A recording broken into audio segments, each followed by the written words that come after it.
What do you get when you cross a war hero with a child killer? Meet Gilles de Rais, the man who stood beside Joan of Arc as she crowned a king, then spent the next decade systematically torturing and murdering children in his castle dungeons. We're talking about a guy who went from national hero to history's most notorious serial killer in less than 20 years. This isn't some Hollywood fiction. This is the real story of how medieval France's golden boy became its darkest nightmare. A tale so twisted that even today, historians debate whether he was a monster or just the victim of the ultimate medieval setup. By the end of this video, you'll understand how power, isolation, and unchecked desire can turn a saint into Satan himself. And trust me, the truth is far more disturbing than any horror movie could ever be.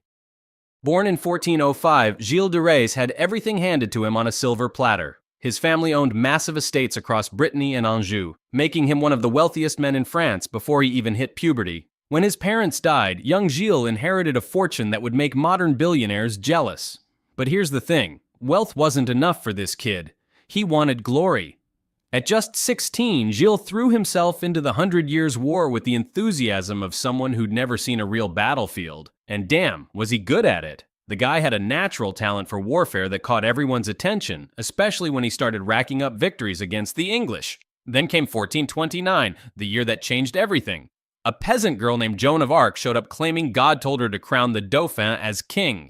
Most nobles laughed her off, not Gilles. He saw something in her, something that convinced him to throw his considerable wealth and military skill behind her cause. What followed was pure magic. Gilles fought beside Joan through some of the most important battles of the war. He was there when she lifted the siege of Orleans, he marched with her to Reims, and when Charles VII finally got his crown, Gilles de Rais stood right beside the throne as one of the most celebrated knights in France.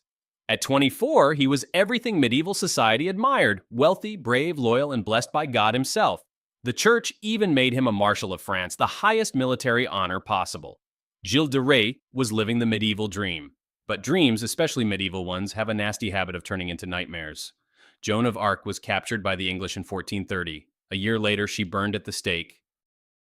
Joan's death broke something fundamental in Gilles de Rais. The man who once charged into battle with religious fervor suddenly withdrew from public life, retreating to his sprawling estates like a wounded animal hiding in its den.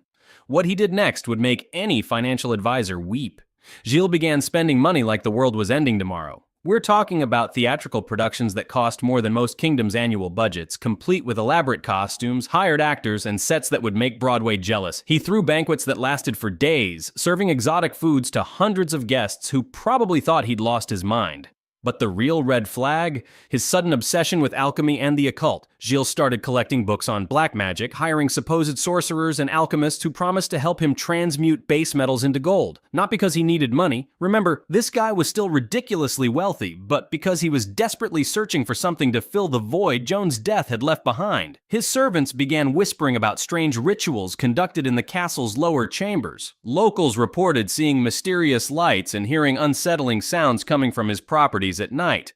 The man who once fought for God was now apparently trying to make deals with the devil, and then children started disappearing. At first, it was just one or two from the villages near his estates. Poor families would send their kids to work at the castle, hoping for steady wages and maybe a chance at a better life. But these children never came home. When worried parents asked questions, Gilles' servants would give vague answers about the kids being sent elsewhere or given better opportunities. The local authorities, intimidated by Gilles' wealth and status, looked the other way. After all, who was going to challenge one of France's most celebrated war heroes over a few missing peasant children? But the disappearances weren't random. They followed a pattern. Young boys, usually between 8 and 12, often with fair hair and delicate features. Children who reminded him of something, or someone, from his past. The hero of France had become a predator, and his hunting ground was getting bigger every day.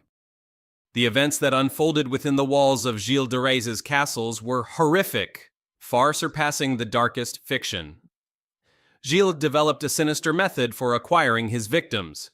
He dispatched his servants to nearby villages, presenting enticing offers of employment, education, or even a place in the castle's choir. Desperate parents, seeking better opportunities for their children, entrusted their sons to the Marshal of France without suspicion. Upon entering the castle, these children were plunged into a nightmare. What followed was a systematic pattern of abuse and torment. Gilles did not merely end their lives, he prolonged their suffering. Accounts from witnesses describe him meticulously preparing for these sessions, treating them with a chilling formality. He would compel the children to participate in mock religious ceremonies before subjecting them to prolonged periods of cruelty. An early documented instance illustrates his disturbing approach. 12-year-old Joudin, a furrier's apprentice, was taken under false pretenses. When he vanished, his family was misled into believing he had found work elsewhere. In truth, Joudin became one of the first victims in Gilles' grim history. Testimony from his own servants revealed a disturbing routine. Victims were initially treated well, given fine clothes and elaborate meals. They were then led to secluded chambers where Gilles would reveal his true intentions, deriving satisfaction from their fear. His servant, Etienne Corriot, known as Poitou, recounted how Gilles would restrain the children, preventing their cries from being heard, and then commit unspeakable acts. The methods used to end their lives varied, including decapitation, throat cutting, dismemberment, or fatal blows. A specific, short, double-edged sword, a braquemard, was kept for these purposes. In his confession, Gilles admitted to disturbing interactions with the deceased, including kissing the bodies and admiring the severed heads and limbs of those he considered prettier. He would dissect their bodies, sometimes while they were still alive, and reportedly found amusement in their final moments. His accomplices later stated that Gilles would sometimes retain the bodies for days, continuing his macabre rituals. The castle's furnaces were frequently used to dispose of the remains, destroying evidence of his atrocities. Conservative estimates place the number of his victims at around 80 children, while more extensive calculations suggest it could have exceeded 200. This reign of terror spanned nearly a decade, with Gilles's actions becoming increasingly depraved over time. Most unsettling was Gilles's claim that these acts were part of occult practices. He believed the blood of innocent children held power for his alchemical experiments and could summon entities to restore his wealth and resurrect Joan of Arc. Medieval France thus witnessed the emergence of its first documented serial killer, who operated under the guise of a war hero's reputation. The man who once fought for France's salvation became the systematic destroyer of its most vulnerable, one child at a time. By 1440, Gilles de Rais had made a fatal mistake. He'd run out of money and started pissing off the wrong people. His decade-long spending spree had drained even his massive fortune. Desperate to maintain his lifestyle, Gilles began selling off family lands and borrowing heavily from the church. When creditors came calling, he responded the only way he knew how, with violence. He kidnapped a priest who was trying to collect on church property, holding him for ransom in direct defiance of ecclesiastical law. That was the last straw. The church and local nobles, who had been quietly tolerating the whispers about missing children, suddenly had a legal excuse to bring down France's most inconvenient war hero. The trial that followed in 1440 was a medieval media circus. Gilles faced charges in both ecclesiastical and civil courts: heresy, sodomy, and murder. The prosecution presented a parade of witnesses that included his own servants, local parents, and even some children who had somehow escaped his castle. But here's where things get interesting. Some modern historians argue that Gilles de Rais was the victim of the ultimate medieval setup. Think about it, he was massively wealthy, politically connected, and had dirt on half the French nobility from his military campaigns. His creditors included powerful bishops and nobles who stood to inherit his lands if he were convicted. The timing of his arrest, right when his debts were mounting, seems suspiciously convenient. The confession that sealed his fate came only after he was threatened with torture and excommunication. Medieval justice wasn't exactly known for its constitutional protections, and getting a confession out of someone facing eternal damnation wasn't particularly difficult. Yet the evidence against him was overwhelming. Over 100 witnesses testified about the disappearances. His own servants provided detailed accounts of the murders, describing specific victims and methods. The sheer volume of testimony from independent sources makes a complete conspiracy almost impossible to orchestrate. Gilles himself seemed to embrace his guilt with disturbing enthusiasm. During his confession, he provided graphic details about his crimes that weren't necessary for legal proceedings. He described his methods, his motivations, even his feelings during the murders. Either he was genuinely confessing to horrific crimes, or he was the most convincing liar in medieval history. The court found him guilty on all counts. On October 26, 1440, Gilles de Rais was hanged and then burned at the stake in Nantes, in front of a crowd that included many of the families whose children he had murdered. His last words were reportedly a prayer for forgiveness and a warning to other young nobles about the dangers of excess and vice. Whether this was genuine remorse or final performance art, We'll never know.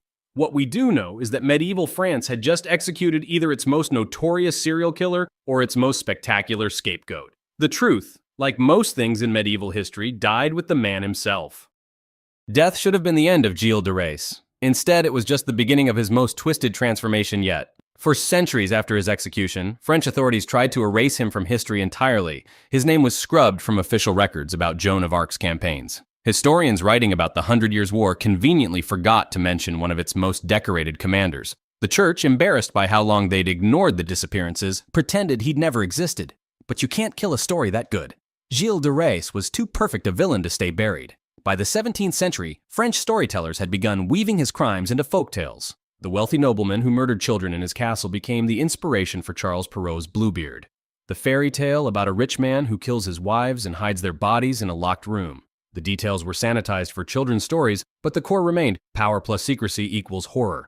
The psychological profile of Gilles de Rais became a template for fictional monsters that still haunts us today: a charismatic leader hiding unspeakable darkness, a respected member of society who preys on the vulnerable, a man who uses wealth and status to enable his crimes. Sound familiar? That's because every compelling villain since has borrowed something from the Gilles de Rais playbook. Modern criminologists studying serial killers consistently point to Gilles as one of history's first documented cases of organized ritualistic murder. His methods, the careful victim selection, the escalating violence, the psychological manipulation, read like a textbook on criminal psychology written 600 years before the field existed. What makes his legacy particularly disturbing is how it reflects the dark side of medieval heroism. The same traits that made him a great knight, ruthlessness, lack of empathy, absolute belief in his own superiority, also made him a perfect predator. Medieval society created the perfect conditions for his crimes by celebrating violence and giving unlimited power to men who proved they could use it. The most chilling aspect of Gilles de Rais isn't that he was a monster, it's that he was a monster who fit perfectly into a society until the day he didn't. His transformation from hero to villain wasn't a dramatic shift, but a gradual slide that nobody wanted to notice until it was too late. Today, his story serves as a reminder that the line between civilization and savagery isn't as thick as we'd like to believe. Every culture has its Gilles de Rais, respected figures whose dark secrets are protected by power, wealth, and willful ignorance. The man who once stood beside Joan of Arc had become something far more enduring than any saint, a permanent warning about what happens when society gives unlimited power to people who were never meant to have it. Gilles de Rais proved that in the Middle Ages, you could die as a hero and be reborn as the boogeyman. The scariest part isn't that he was a monster, it's that he was a monster who looked exactly like a saint until the moment he didn't. A reminder that the most dangerous predators aren't the obvious ones lurking in dark alleys. They're the ones standing right beside the throne, wearing medals and earning applause. Whether Gilles de Rais was history's first serial killer or just the victim of medieval politics, his story forces us to ask uncomfortable questions about power, justice, and the thin line between heroism and horror.